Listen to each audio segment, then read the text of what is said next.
हाँ, तो नमस्कार जी, कैसे हैं आप लोग? उम्मीद करते हैं अच्छे होइएगा और अच्छे ढंग से एग्ज़ाम का प्रिपरेशन भी करते होइएगा। तो आज की इसी वीडियो में मैं क्लास 10th वाले स्टूडेंट्स के लिए साइंस से कुछ वीवीआई ऑब्जेक्टिव प्रश्न लेकर आया हूँ, जो आपके लिए मोस्ट इंपोर्टेंट क्वेश्चन है। तो वीडियो को आप कंसंट्रेट होकर पूरा देख लीजिए।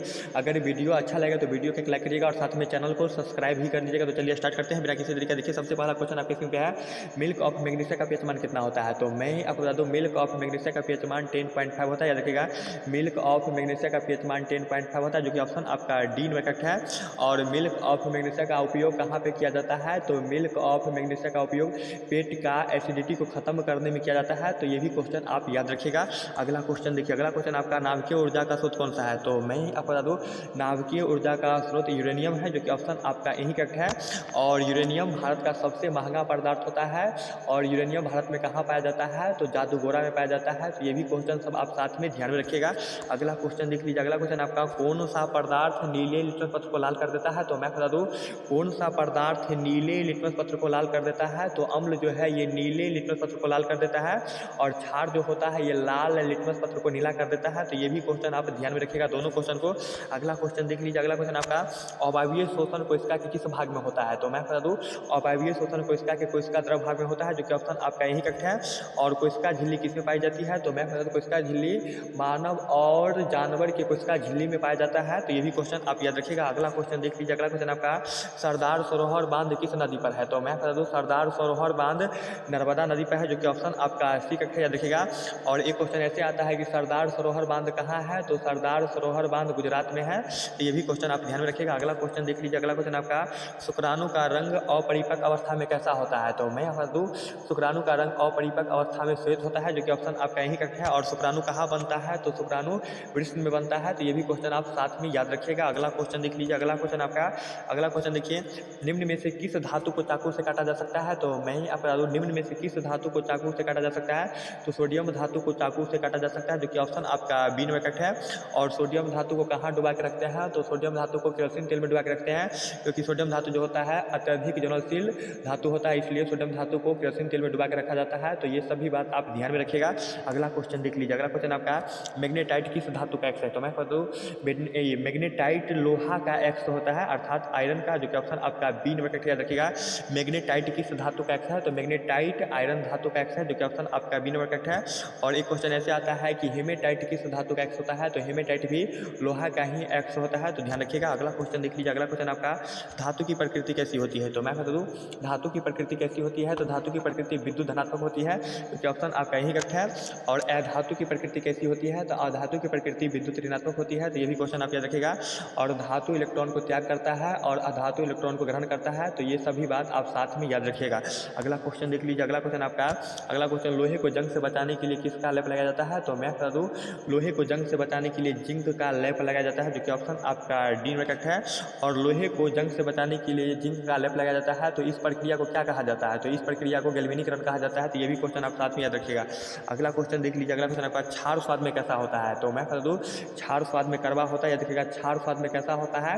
तो क्षार स्वाद में कड़वा होता है। और अम्ल स्वाद में कैसा होता है? तो अम्ल स्वाद में खट्टा होता है। तो दोनों प्रश्न आपके लिए इंपॉर्टेंट प्रश्न है, तो ध्यान रखिएगा। अगला क्वेश्चन देख लीजिए, अगला क्वेश्चन आपका, पीएच स्केल पर कितनी संख्या अंकित होती है? तो मैं बता दूं, पीएच स्केल पर 0 से लेकर 14 तक की संख्या अंकित होती है।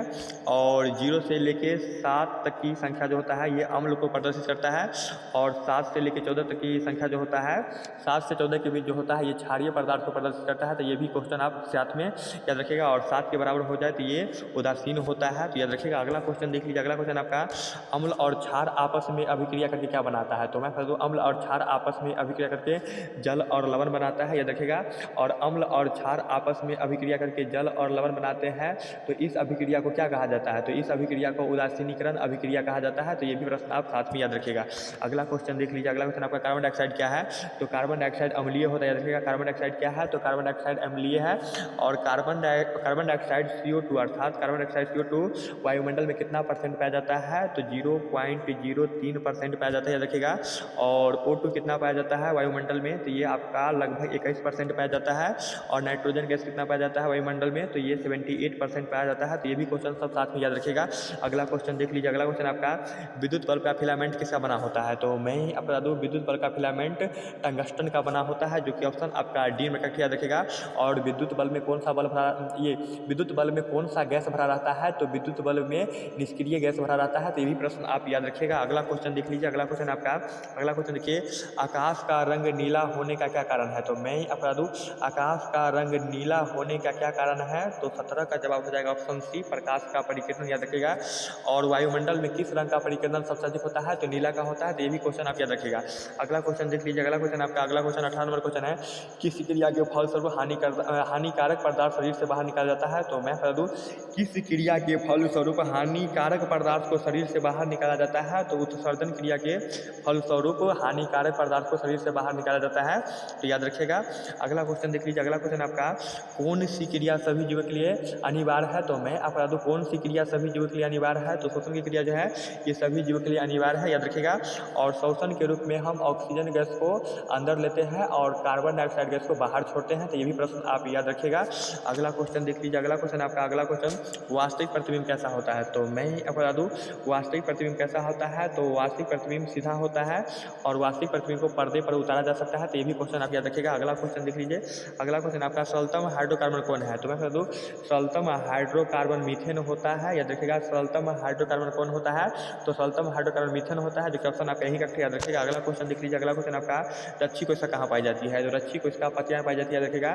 रच्छी कोशिका कहाँ पाई जाती है? तो रच्छी कोशिका पत्तियाँ पाई जाती है। और पत्तियाँ का रंग हरा क्यों होता है? तो पेड़ पौधे का पत्तियाँ का रंग हरा क्यों होता है? तो क्लोरोफिल के कारण होता है, तो ये भी क्वेश्चन आप याद रखिएगा। अगला क्वेश्चन देख लीजिए। अगला क्वेश्चन आपका, अगला क्वेश्चन, प्रकाश के परावर्तन के नियम में आपतन कोण किसके बराबर होता है? तो मैं बता दूँ, प्रकाश के परावर्तन के नियम में आपतन कोण परावर्तन कोण के बराबर होता है, तो याद रखिएगा। और प्रकाश परावर्तन के कितने नियम हैं? तो प्रकाश परावर्तन के 2 नियम हैं। और प्रकाश अपवर्तन के कितने नियम हैं? तो प्रकाश अपवर्तन के भी दो ही नियम हैं, याद रखिएगा। अगला क्वेश्चन देख लीजिए। अगला क्वेश्चन आपका, लार में कौन सा एंजाइम पाया जाता है? तो मैं बता दूँ, लार में टाइलिन एंजाइम पाया जाता है, जो कि ऑप्शन आपका 3 और याद रखिएगा। लार में कौन सा एंजाइम पाया जाता है? तो लार में टाइलिन एंजाइम पाया जाता है, जो कि ऑप्शन आपका करेक्ट है। और एक क्वेश्चन ऐसे पूछा जाता है कि लार का पीएच मान कितना होता है? तो लार का पीएच मान 5.5 होता है, तो ये भी क्वेश्चन आप साथ में याद रखिएगा। अगला क्वेश्चन देखिए। अगला क्वेश्चन आपका, कौन अधातु होते हुए विद्युत का सुचालक है? तो मैं बता दूँ, कौन अधातु होते हुए भी विद्युत का सुचालक होता है? तो ग्रेफाइट जो आप देख रहे हैं ये आपका अधातु है, लेकिन ये विद्युत का सुचालक होता है। और एक प्रश्न ऐसे पूछा जाता है कि ग्रेफाइट क्या है? तो ग्रेफाइट कार्बन का अपरूप होता है, याद रखिएगा। ग्रेफाइट जो है ये कार्बन का अपरूप है, तो ये भी क्वेश्चन आप साथ में याद रखिएगा। अगला क्वेश्चन देखिए। अगला क्वेश्चन आपका, किसकी सहायता से हम किसी वस्तु पे देखते हैं? तो प्रकाश की सहायता से हम किसी वस्तु पे देखते हैं, याद रखिएगा। प्रकाश वह कारक है जिसकी सहायता से हम किसी वस्तु पे देखते हैं। और प्रकाश किस रेखा में गमन करती है? तो प्रकाश सीधी रेखा में गमन करती है, तो ये भी क्वेश्चन आप साथ में याद रखिएगा।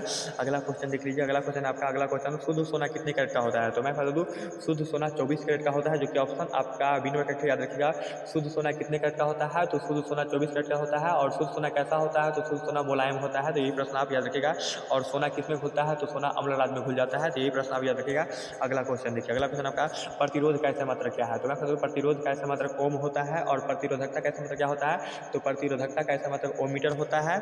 और वाट जो देख रहे हैं ये किसका मात्रक होता है? तो वाट जो है ये विद्युत शक्ति का मात्रक होता है। और एम्पियर जो देख रहे हैं ये एम्पियर आपका विद्युत धारा का ऐसा मात्रक होता है।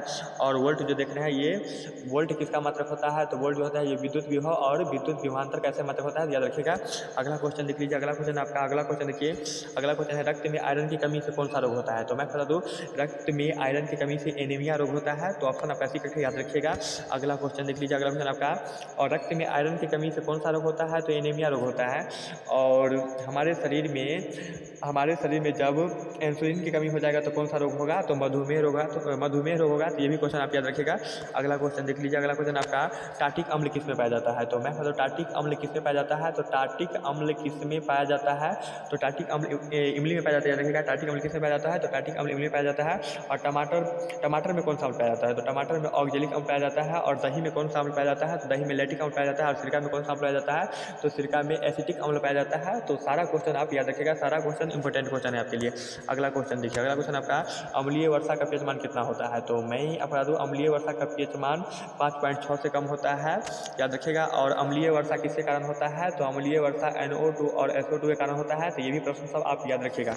अगला क्वेश्चन देखिए। अगला क्वेश्चन आपका, सल्फ्यूरिक अम्ल का अणुसूत्र क्या है? तो मैं बता दूँ, सल्फ्यूरिक अम्ल का अणुसूत्र H2SO4 है, याद रखिएगा। और सल्फ्यूरिक अम्ल एक पर्पल अम्ल होता है। और ये H2SO4 का उपयोग हम लोग कहाँ पे करते हैं? तो H2SO4 का उपयोग हम लोग बैटरी में एसिड के रूप में करते हैं, याद रखिएगा। H2SO4 एक पर्पल अम्ल होता है। और H2SO4 का उपयोग अपने लोग कहाँ पे करते हैं?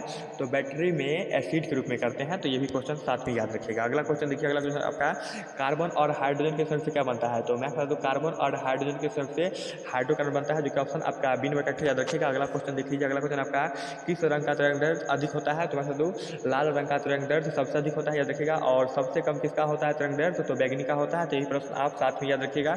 अगला क्वेश्चन देखिए, अगला क्वेश्चन आपका लिटमस पत्र किससे प्राप्त होता है। तो मैं बता दूँ लिटमस पत्र लाइकेन से प्राप्त होता है। और लिटमस पत्र का उपयोग कहाँ पे किया जाता है, तो लिटमस पत्र का उपयोग अम्ल और क्षार पदार्थ को जांचने में किया जाता है, तो याद रखिएगा। अगला क्वेश्चन देखिए, अगला क्वेश्चन आपका ओजोन परत पाई जाती है। तो ओजोन परत वायुमंडल की ऊपरी सतह में पाया जाता है। और ओजोन परत का काम क्या है, तो ओजोन परत का काम है यह पराबैंगनी किरण को छानने का काम करता है। तो ये भी क्वेश्चन आप साथ में याद रखिएगा। अगला क्वेश्चन देखिए, अगला क्वेश्चन आपका किस दर्पण में छोटा प्रतिबिंब बनता है। तो उत्तल दर्पण में छोटा प्रतिबिंब बनता है, अवतल दर्पण में बड़ा प्रतिबिंब बनता है, और समतल दर्पण में बराबर प्रतिबिंब बनता है। तो ये सभी क्वेश्चन आप याद रखिएगा। अगला क्वेश्चन देख लीजिए, अगला क्वेश्चन आपका फेफड़ा का आकार कैसा होता है। तो फेफड़ा का आकार शंक्वाकार होता है, जो कि ऑप्शन आपका बी नंबर का याद रखिएगा। अगला क्वेश्चन देखिए, अगला क्वेश्चन आपका उदय और अस्त के समय सूर्य कैसा दिखाई देता है। तो उदय और अस्त के समय सूर्य लाल दिखाई देता है, जो कि ऑप्शन आपका सी है। अगला क्वेश्चन देख लीजिए, अगला क्वेश्चन आपका आवेश का ऐसा मतलब क्या होता है। तो आवेश का ऐसा मतलब कूलम होता है, जिसे ये सी से सूचित किया जाता है। आवेश का ऐसा मतलब क्या होता है, तो आवेश का ऐसा मतलब ये कूलम होता है, जिसे सी से सूचित किया जाता है, याद रखिएगा। अगला क्वेश्चन देख लीजिए, अगला क्वेश्चन आपका अगला क्वेश्चन क्या है व्यास नंबर, किसको पानी में डुबा कर रखा जाता है। किसको पानी में डुबा कर रखा जाता है, तो फास्फोरस को पानी में डुबा कर रखा जाता है, याद रखिएगा। अगला क्वेश्चन देखिए, अगला क्वेश्चन आपका चुंबकीय क्षेत्र का ऐसा मतलब क्या होता है। तो मैं बता दूँ चुंबकीय क्षेत्र का ऐसा मतलब टेस्ला होता है, जो कि ऑप्शन आपका बी नंबर का है। अगला क्वेश्चन देख लीजिए, अगला क्वेश्चन आपका अगला क्वेश्चन निम्न में से किसका उपयोग फल पकाने में किया जाता है। तो एथिलीन का उपयोग फल पकाने में किया जाता है, याद रखिएगा। और ऑक्सीन और जिब्रेलिन जो है ये पौधे में वृद्धि हार्मोन होता है, तो याद रखिएगा। अगला क्वेश्चन देख लीजिए, अगला क्वेश्चन आपका अगला क्वेश्चन ताप बढ़ने पर चालक का प्रतिरोध बढ़ता है, याद रखिएगा। ताप बढ़ने पर चालक का प्रतिरोध बढ़ता है, और ताप घटने पर चालक का प्रतिरोध क्या होता है, तो घटता है। तो उल्टा भी याद रखिएगा। अगला क्वेश्चन देख लीजिए, अगला क्वेश्चन आपका ताप बढ़ाने पर चालक का प्रतिरोध बढ़ता है, और ताप घटाने पर चालक का प्रतिरोध घटता है, तो ऐसे भी याद रखिएगा, उल्टा भी। अगला क्वेश्चन देखिए, अगला क्वेश्चन आपका पर्यावरण के अंतर्गत आता है। तो पर्यावरण के अंतर्गत आता है, तो जलमंडल भी, वायुमंडल भी, स्थलमंडल भी, अर्थात ऑप्शन आपका डी है, सभी होगा। अगला क्वेश्चन देख लीजिए, अगला क्वेश्चन आपका जो दहन कर ऊष्मा उत्पन्न करते हैं उन्हें क्या कहते हैं। तो उन्हें हम ईंधन कहते हैं। और सबसे अच्छा ईंधन क्या होता है, अर्थात स्वच्छ ईंधन क्या होता है, तो एलपीजी। और एलपीजी का मुख्य घटक क्या होता है, तो एलपीजी का मुख्य घटक मीथेन होता है, याद रखिएगा। एलपीजी का मुख्य घटक क्या होता है, तो एलपीजी का मुख्य घटक ये एलपीजी का मुख्य घटक ये मीथेन नहीं होगा, सॉरी, एलपीजी का मुख्य घटक ब्यूटेन होता है। और सीएनजी का मुख्य घटक क्या होता है, तो मीथेन होता है। तो ये सब भी बात आप याद रखिएगा। अगला क्वेश्चन देख लीजिए, अगला क्वेश्चन है आपका, अगला क्वेश्चन देख लीजिए, एक बार और समझ लीजिए यहाँ पे क्वेश्चन। एलपीजी का मुख्य घटक ब्यूटेन होता है, और सीएनजी का मुख्य घटक आपका मीथेन होता है। तो ऐसे आप याद रखिएगा। अगला क्वेश्चन देख लीजिए, अगला क्वेश्चन आपका, अगला क्वेश्चन देखिए, अगला क्वेश्चन आपका क्लोरोफिल वर्ण का रंग कैसा होता है। तो क्लोरोफिल वर्ण का रंग हरा होता है, जो कि ऑप्शन आपका यहीं कट्ठा है। तो उम्मीद करते हैं ये वीडियो आपको समझ में आया है। तो वीडियो को एक लाइक कर दीजिए, और साथ में चैनल को सब्सक्राइब कर लीजिए। ओके, तब तक के लिए बाय, मिलते हैं नेक्स्ट वीडियो में।